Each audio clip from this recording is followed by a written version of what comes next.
Hey, listeners, I want to start this episode with a prologue, which is unusual for us, but this is an unusual circumstance. So, on Career Curves, we expect people to change jobs. Sometimes this happens between the time we record an episode and when we release it. This is the case with this episode. We interviewed Neda while she was at Nvidia, and then in October 2021, she moved to a new company and a new role. This episode is still awesome, and it tells her story up to the point where she starts this new job. Stay tuned until the end of the episode for an update on what she's doing now. And with that, here's the episode we recorded while she was at Nvidia.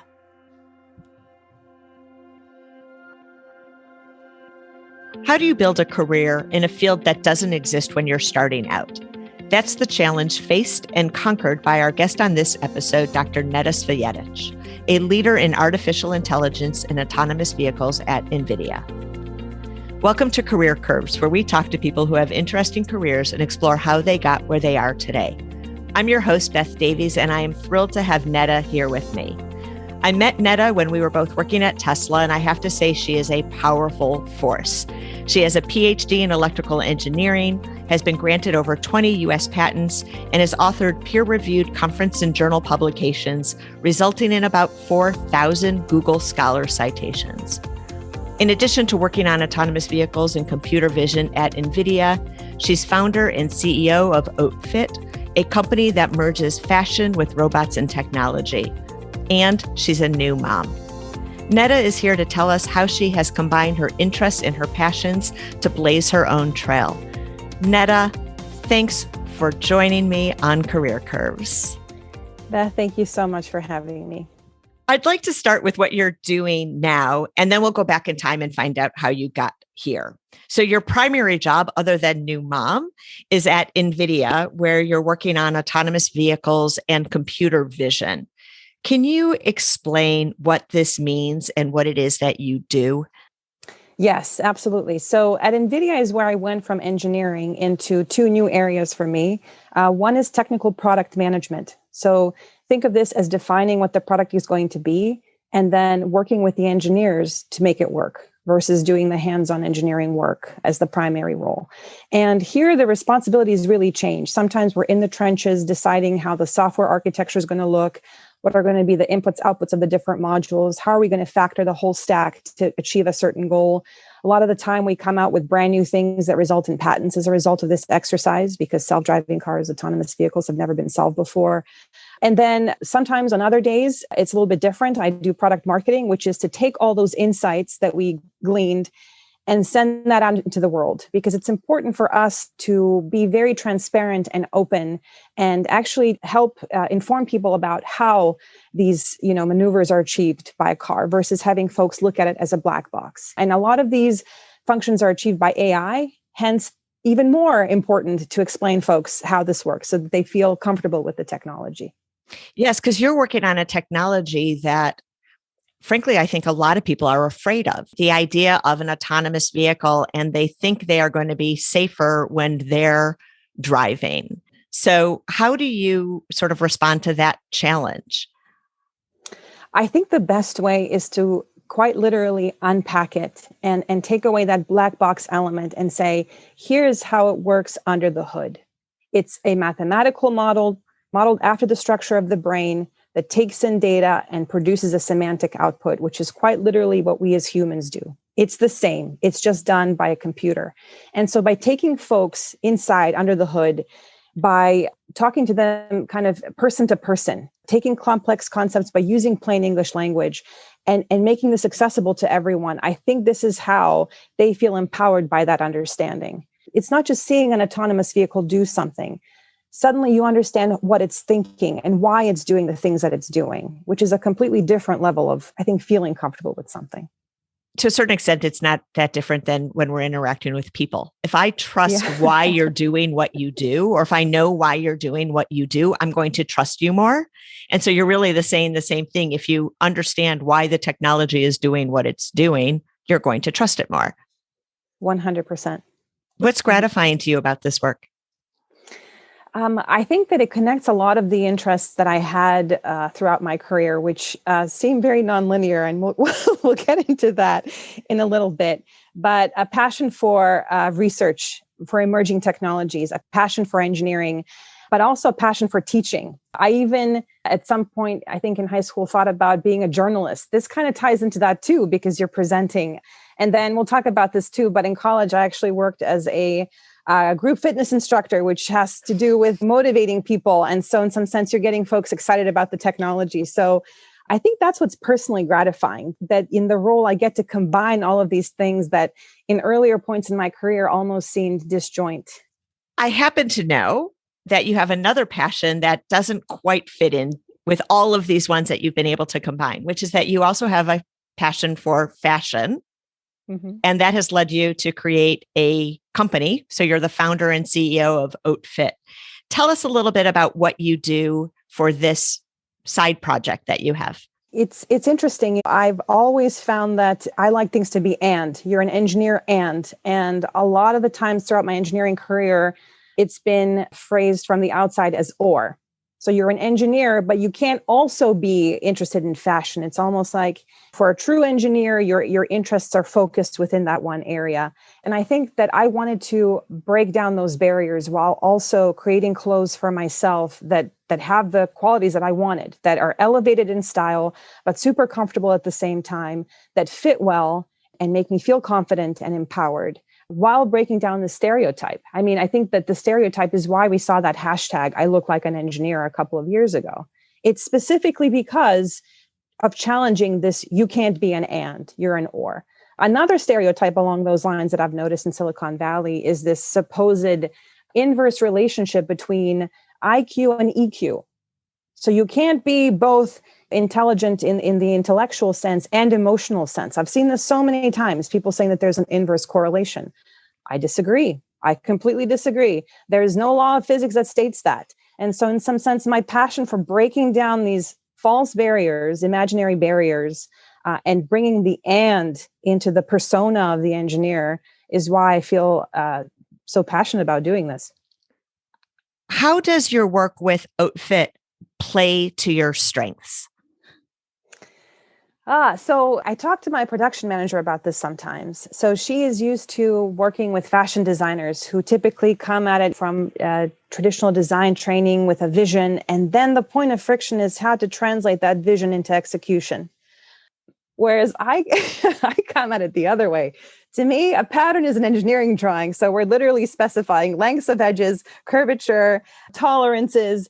And so she has said to me that she's actually found that really helpful, because a lot less gets lost in translation. We agree on the execution side right at the bat. And that's actually made remote collaboration a lot easier too during this pandemic where we can't get in the studio together. So I think actually the engineering training helps here. I remember actually the first time I found out that you were doing clothing. We actually were having cocktails after work one day, and somebody said, she makes all of her own clothes. And I was like, what? What? I mean, and you always were impeccably dressed. And they're like, oh yeah, she makes all of her own clothes. And so it was just really exciting to see you then take it into a full-fledged business. Well, that's how it started. I decided I'm not finding what I'd like to wear. And of course, as the engineer, I'm like, I think I'm just going to make it. So it was one of those things where I got a sewing machine and took some classes at a community college and decided to try it myself. And then it led to this side business. Yeah. True story. You obviously are a woman engineer. And so I want to talk about that just a little bit, because when you're thinking about some of these ands, you're a woman and you're an engineer. Sometimes I see women who try to fit into being an engineer by trying to follow what the men are doing, particularly say in fashion, which sometimes is a lack of fashion. Was that a part for you of even blazing this own trail with fashion? Absolutely. I got advice early on in my career from very well-intentioned people. Don't try to stand out in the way that you present yourself. Like, try to actually blend in the way that you present yourself in terms of the clothing, in terms of any accessories you may choose. even things like a bold color of lipstick. And I had to make a choice at some point in my career. Am I going to cave into that? Or do I completely disagree with this well-intentioned comment? And it's absolutely my calling to start doing exactly what I want in terms of how I present myself. And I chose the latter, and I'm going to share a bit of an inspiration as to why. My number one inspiration in electrical engineering is Nikola Tesla. He is probably the greatest electrical engineer of all time. And if you take a look to read about him and his personality, you will also notice that he was so interested in impeccable dressing. He had tailored clothing that were the height of fashion in New York at that time. He was a foodie, extremely interested and knowledgeable about foods and about wine. And yet he was, to me, the greatest inspiration to this day in the field of electrical engineering. And so this adamant no, it's an and, I think ultimately stems from that. Which is a perfect segue actually to your childhood, because you've got something in common with Nikola Tesla, besides your passion for fashion and your being in engineering. You both actually are from the same country. You're both from Serbia. So take me back to your childhood and tell me about growing up and how that has influenced who you are today. Mm-hmm. So I grew up across the street of an enormous statue of Nikola Tesla in Belgrade, Serbia, that was right in front of the Department of Electrical Engineering at the University of Belgrade, which was one of the most highly respected electrical engineering schools at the time in the region. And so every day I would pass there, and oftentimes I'd be walking with my dad, who is an engineer, and he would tell me stories of what he accomplished. And you have to understand that to me, Tesla was a superhero from that early time. And it's hearing about his accomplishments that made me convinced on a first principles level that engineering, and electrical engineering in particular, can change the world for the better in an incredibly powerful way. Because if you think about it, wireless communications, which we have today, the AC induction motor, the polyphase power distribution systems that power everything, these were all his accomplishments, all of them. I mean, even one of them would be incredible, but all of them, that is the 21st century to me, right there.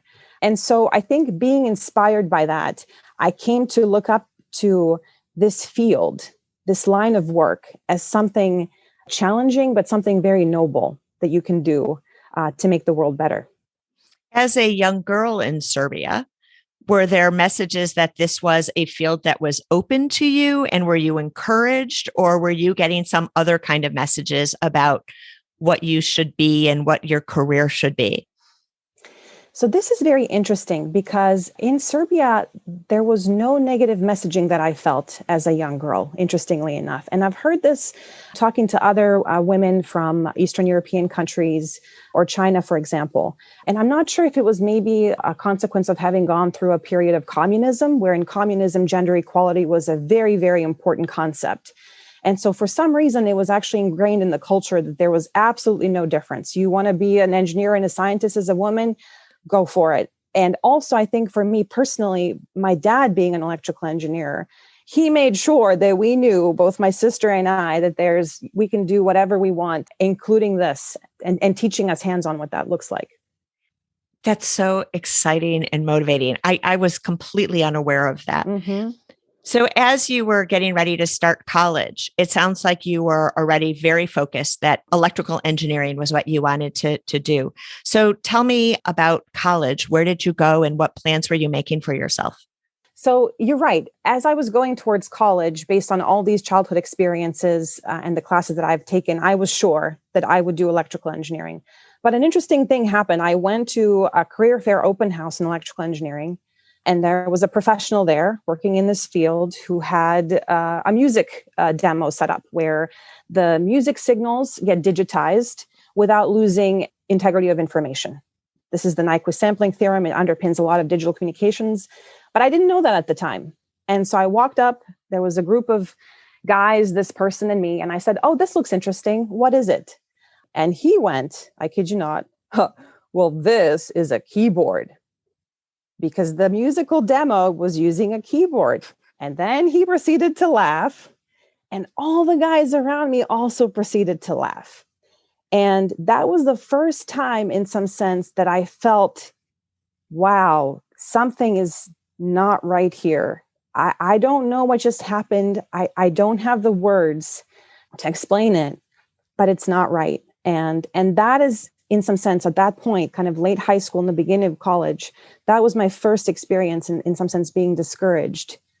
I think because I was a woman, to be honest. I don't think he would have said that to any of the guys had they posed the same question. And so how did you then internalize that message? What did you do with that piece of messaging? Looking back, I think the way that I internalized it, because I'm a data-driven person, I'm a numbers person, I think I internalized it through grades. And I somehow decided, because I lacked the words, I lacked the confidence to respond, but I knew that if I worked hard enough and the numbers show it, then I can prove to myself and to others that I belong. I think looking back, I don't think that's what we should be doing. I don't think that as a woman, you should have to work 2 to 10 times as hard.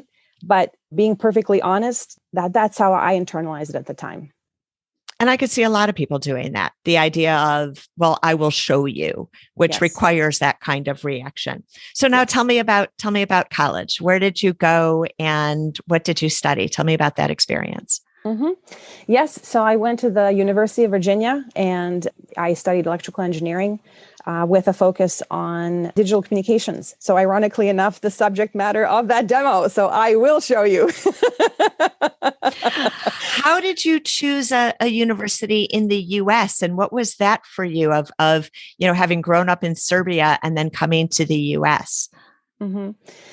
Yes. So in the mid to late 90s, the political unrest and situation in Serbia caused us to emigrate to Canada and then to the United States. And in the United States, we settled in Virginia. And I decided that going to an in-state school is a prudent choice. But UVA happened to be one of the top public schools at the country. And so in some sense, it was a natural choice for me. And when I went on campus the first time, I just felt it. I'm like, I think I belong here. Did you have any internships or activities in college that helped to solidify the direction you were heading in your career? So this is an interesting question. I think, again, looking back, one of the consequences of working so hard for the grades in my major caused me to actually want to do something completely unrelated to my major in the summers. And so what I ended up doing in college actually is I was an assistant teacher at the Governor's French Academy, which is like a 4-week full French immersion program where you speak French all the time with a lot of high school students. I participated in that in high school myself. Or I took an interest in becoming a group fitness instructor. It was actually completely different things, I have to say. And it taught me 2 things. One, you definitely have a multidimensional personality that you it will be interesting to see how you channel it in the future. And 2, I wish I would not have pushed the grades as hard and actually saved some of that energy for the internships in the summer. And so that is one thing that I made up for in grad school, but did not yet have self-awareness for in college.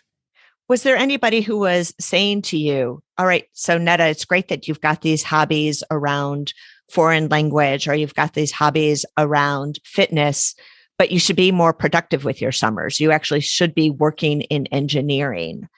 Were you getting that kind of a message and how were you handling that?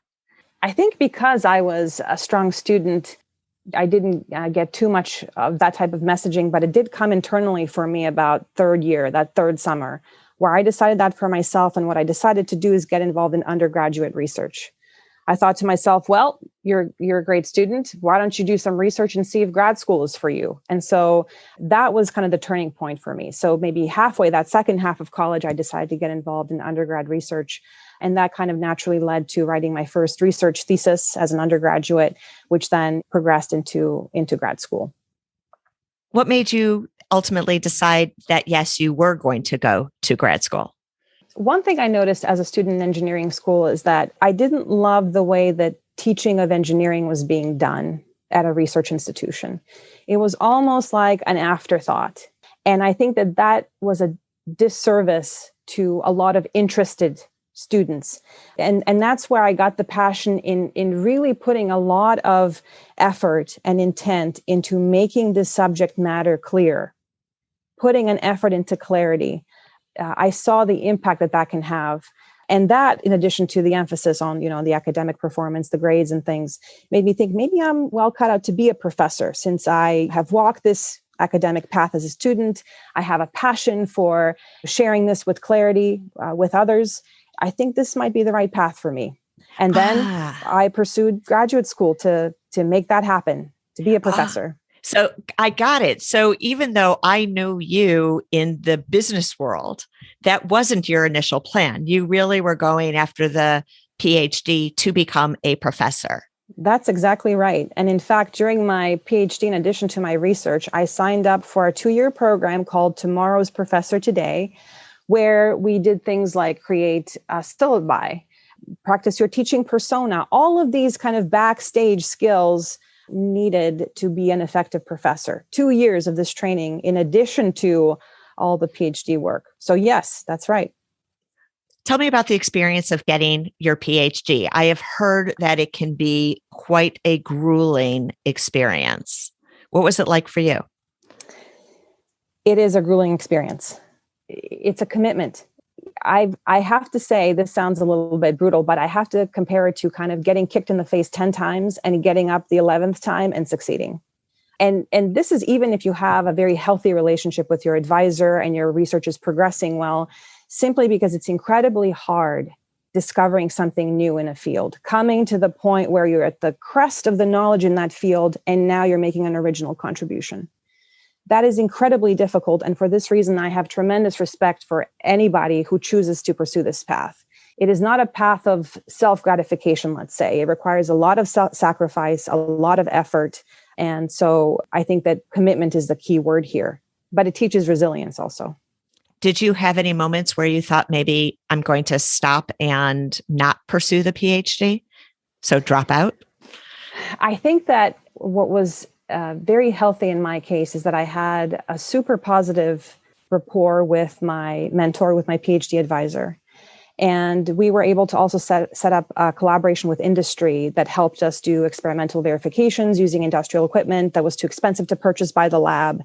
And so a lot of things were pointing towards progress during this process. And so in my case, I saw enough of that to keep going. But had any one of these things been off, I think that it would make anybody question, because it's challenging even when things are progressing. I've got a question for you about after your PhD, but I want to ask kind of a quick little side question. So in my introduction, I refer to you as Dr. Neda. Yeah. But I don't see you using the honorific very often at all. And maybe that's just the things that I've looked at. But do you consciously choose to not say doctor when referring to yourself professionally? And if so, why? That's a great question. It is a conscious choice. I have always had the philosophy of presenting myself as I am and having whoever is speaking with me or engaging in dialogue with me, making whatever decision based on what they see. And if they choose to go online and do any additional research, that's great. And they'll see this additional part of my history. But I don't like leading with that.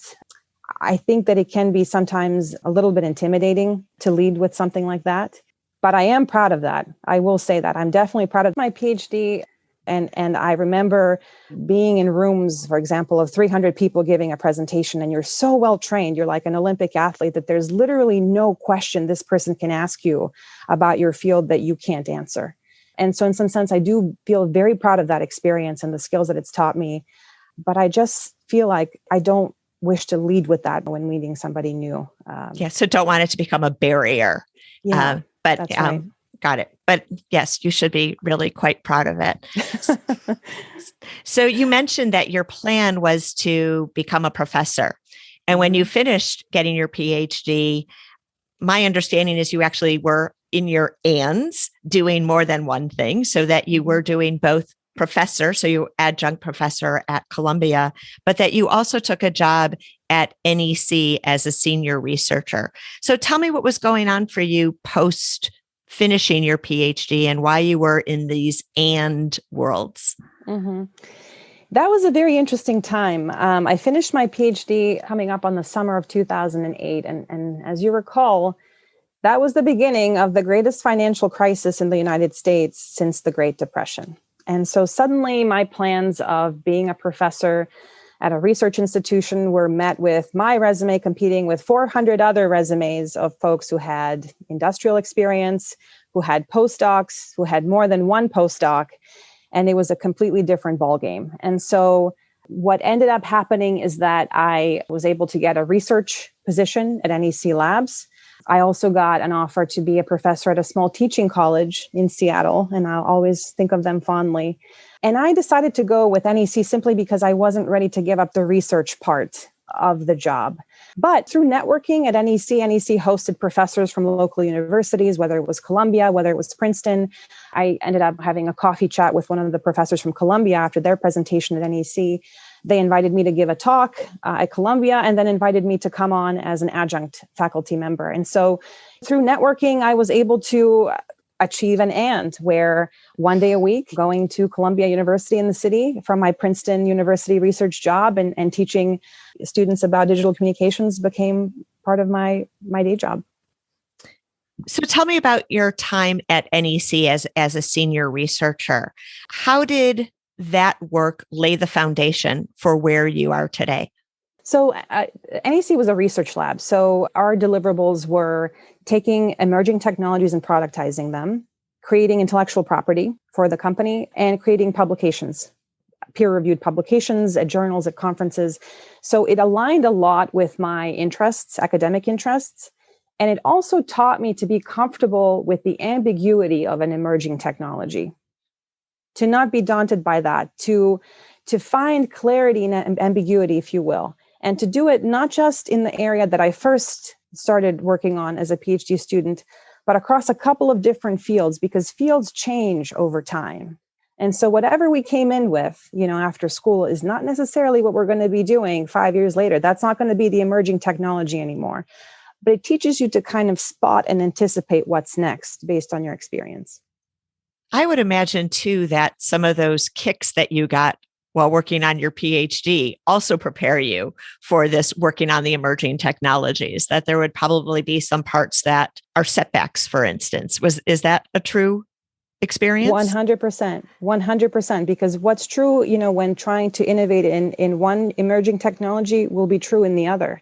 And so you learn to not see it as a setback. You simply look at it differently. Okay, I'm going to change my constraint, or okay, I'll try this now. And so you take it as a normal process versus on a discouragement that means, oh, this is over. It's never over. It's never over. It's so interesting, Neda, because I think a lot of people ask about Silicon Valley, questions about when have you experienced failure? And one of the things I see with a lot of engineers is that it's just not really part of their thinking, the term failure. Sure, things don't work out, but instead it's all part of the grand evolution and the grand experimenting. Does that resonate for you? Yes, it does. Yes, it does. Because in some sense, as an engineer, you are neutral to the outcome and you learn regardless of what the outcome is. You go through that process, and it's actually really interesting how things that seem to not work out in one way lead to a discovery in a completely unanticipated way later. It's a very nonlinear process, very nonlinear. It can change orders of magnitude day to day. And so I would agree with that. And hence your discovery too of the appreciation and the ability to live with ambiguity. Yes. So you were with NEC for a couple of years and then ultimately ended up deciding to leave NEC. Tell me what led to you deciding to move on from that experience and that opportunity. Mm-hmm. NEC Labs was a small place, so about 100 employees total, and it felt like a family. A lot of folks had been there for a really long time. But I just felt like after a couple of years, it was time to try something new. I just felt like I needed to also, frankly, come to Silicon Valley as an engineer and have that experience under my engineering belt, if you will. And so I had a friend who worked at Tesla and he said, hey, I know you love Nikola Tesla and we're doing a lot of cool things here. I think you should check this out. So this actually means too that you were now consciously deciding to leave being a professor behind, at least for now, because you're still young and you've got a long career ahead of you. Do you remember consciously making that decision? And what was that like for you? I do. And part of it was, how can I give advice to future engineers if I don't have hands-on experience of what it's like to work in the epicenter, the global epicenter of engineering? In some sense, I did feel like doing this now, I think will make me a better professor later, because I will speak from experience to these students. And so you did come into the corporate space, come into enterprise with a fast growing, high visibility company, which was Tesla, of course, named for your hero. What was the exact role you were coming into? And what was it that attracted you to that opportunity? I was coming in as a staff engineer to work on advanced projects within Tesla Autopilot and infotainment. So even working on Tesla infotainment and autopilot would have been amazing, but I got to work on advanced projects. So things that are 12 to 18 months in the future. I don't think that there was a role in the world. Like there is nothing. I'm trying to think what would have been more interesting or compelling to me. I think it's nothing. It's quite literally nothing. And to do that at Tesla, I mean, that's it. That's it. Okay, but that sounds incredibly scary as well as exciting. How do you manage that scary side for yourself? Oh, it's definitely scary. It's scary and exciting at the same time in a way that I'd never felt before. So I will never forget the day that the Model 3 reservations opened up. I'm sitting there at my desk and I'm watching this footage of the line of people extending around the corner of stores globally, and hearing at the end of the day that 400,000 people had signed up for this product. I mean, it's incredible. You feel like my work now has tremendous impact. It connects with people. And I think you have to channel that and overcome the scary in this way. You have to let the excitement lead the way. So almost like turn it into a motivator, turn it into something that energizes you as opposed to something that causes you to run for the hills. Yes, because often as an engineer, I felt the opposite problem. You know, if I worked on improving a piece of telecom equipment, well, no end user is going to know about that. It's a business to business type of customer, and you don't feel like you're connecting with people as much. But here I have it. I have this opportunity now for my work to go into the hands of all these people, and it has Tesla's name on it. And so, yeah, for me, channeling that energy that way was the solution. Now, I also know, because this is how you and I met, that you also channeled some of your energy at Tesla into an affinity group called Women in Tesla. And I'm curious, what caused you to get involved with Women in Tesla?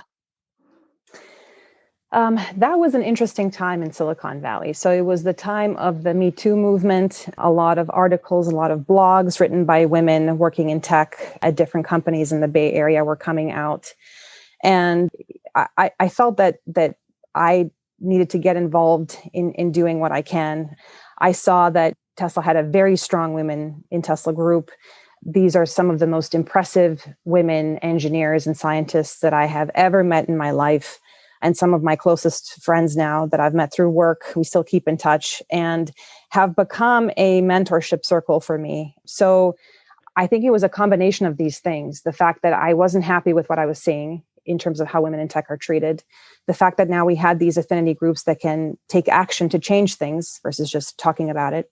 And the fact that the women that were participating were so inspiring to me that made me prioritize this.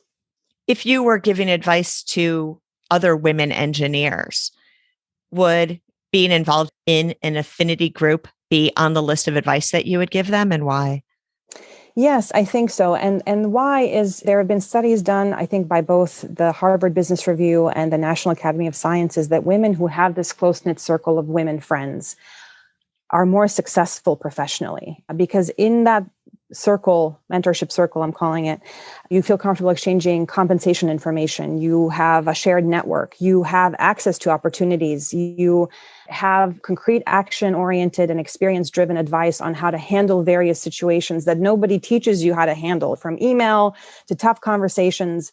And so I would, because for me personally, these relationships have been so impactful in my career that yes, I absolutely would.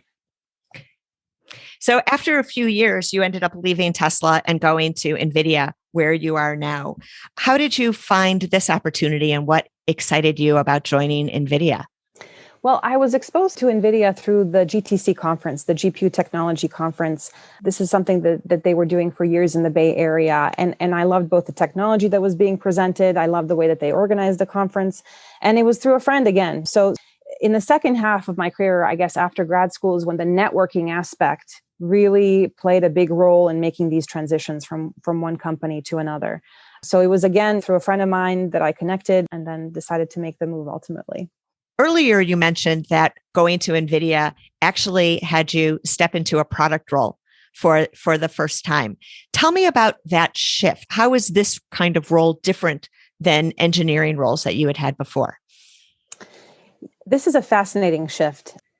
The product role is a role that gets to wear so many different hats. And I think that's why it's well aligned with my personality. You have your engineering hat on, you have your business hat on. In my case, it's also a product marketing hat on. And so you're getting to be so cross-functional in this role and you get to do so many different things that's why I think it fits well for me.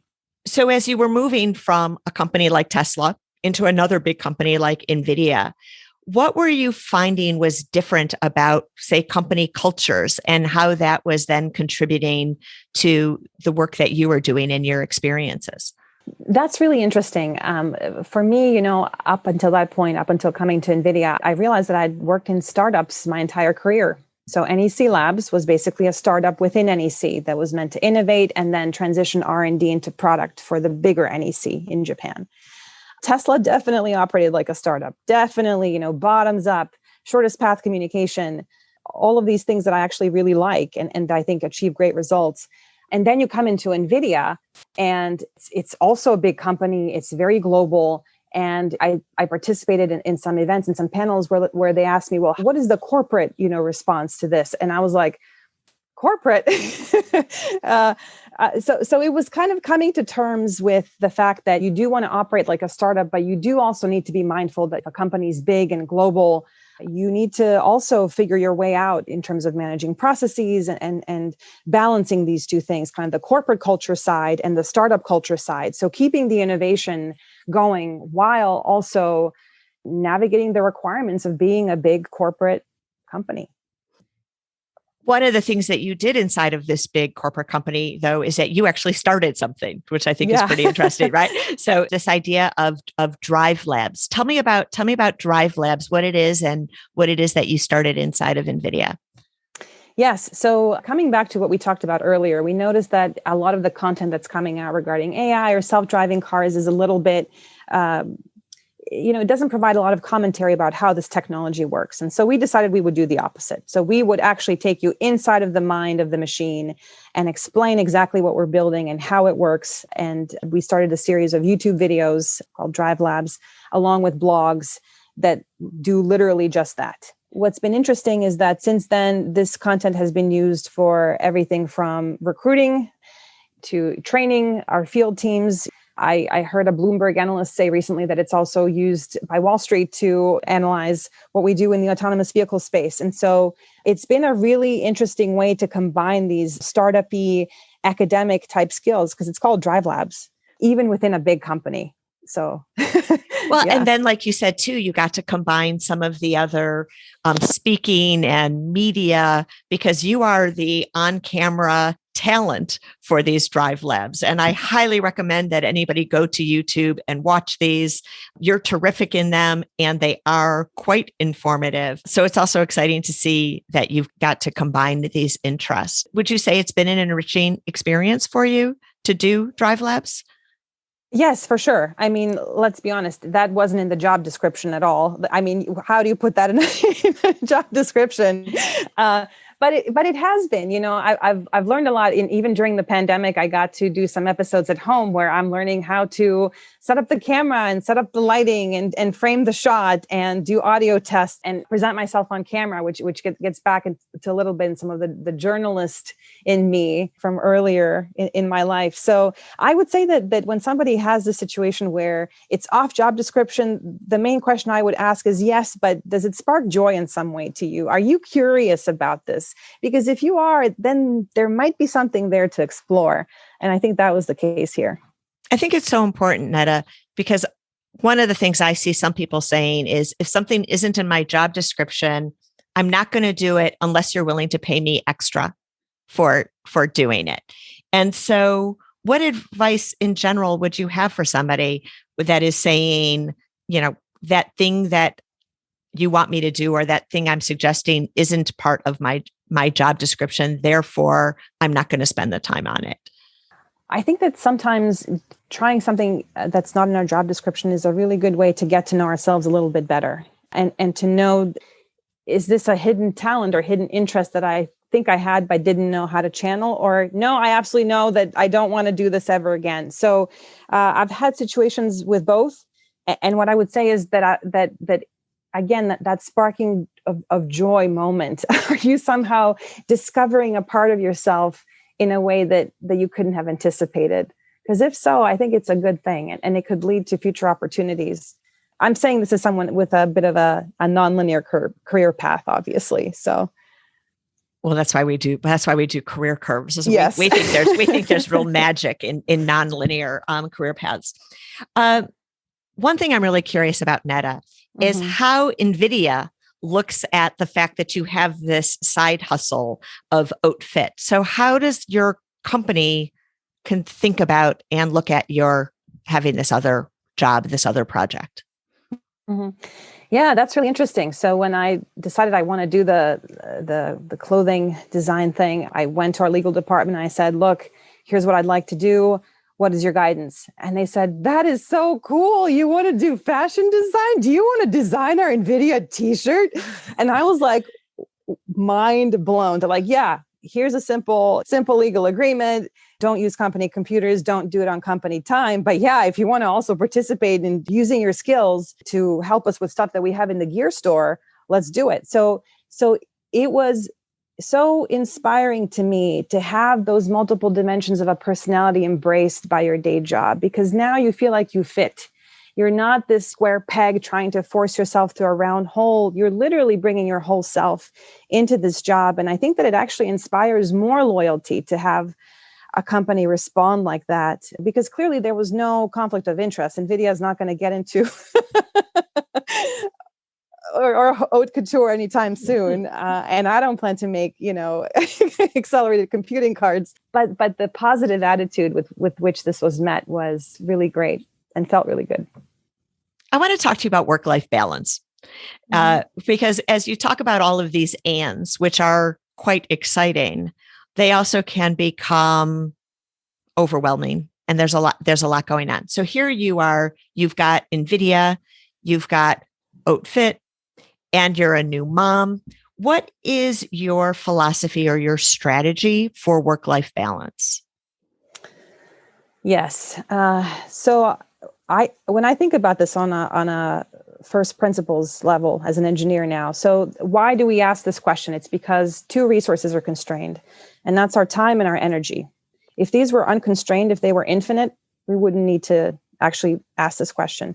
And so my strategy, I have one for both, one for each of these axes. For time, I found that clarity is the most beneficial way to extract maximum value from our time. So many times, the reasons why I've seen something drag on or not get closed out or take more time than it should or not yield as much satisfaction is that clarity is lacking in the situation. And so I have become, let me say it this way, I insist on clarity in everything that I do, whether I'm talking with my production manager for Hautefit, whether it's in a NVIDIA meeting, whether it's at home with my husband when we're taking care of the baby. Because I think clarity literally teaches us to do more with less time and to know what we need to do next. And then the second part of that, the energy, I have found that trying to insert little pockets of joy during the day, whatever it happens to be, whether it's snuggling with my baby for 2 minutes or looking at this, latest sketches of a design that we're working on for the clothes, just taking those 2 minutes, getting a little bit of joy out, extracting that energy, getting energized, and then going back out into the daily grind of things helps with the energy side. So far, those are the two things that I've found helpful. One thing I find really interesting about what you're saying is that oftentimes when people start to talk about work-life balance, they look to somebody else, like their manager, to say, what are you going to do to create work-life balance for me? And there's nothing in your strategy and your approach that comes from somebody else. It really is something that you're making happen for yourself. And I think that's pretty powerful. And that's because I think work-life balance is so personal. It means different things to different people. And to me, it really means extracting the greatest value of every moment in time and having ways to re-energize throughout the day. I guess I don't phrase it in terms of hours or more conventional metrics maybe, but it's personal for everyone.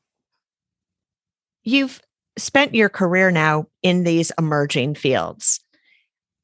What advice would you give to others who want to be working in emerging fields? Like, how do they spot them? How do they get involved? What advice do you have? Well, the interesting thing about an emerging field is that when it's first emerging, it actually doesn't necessarily look attractive.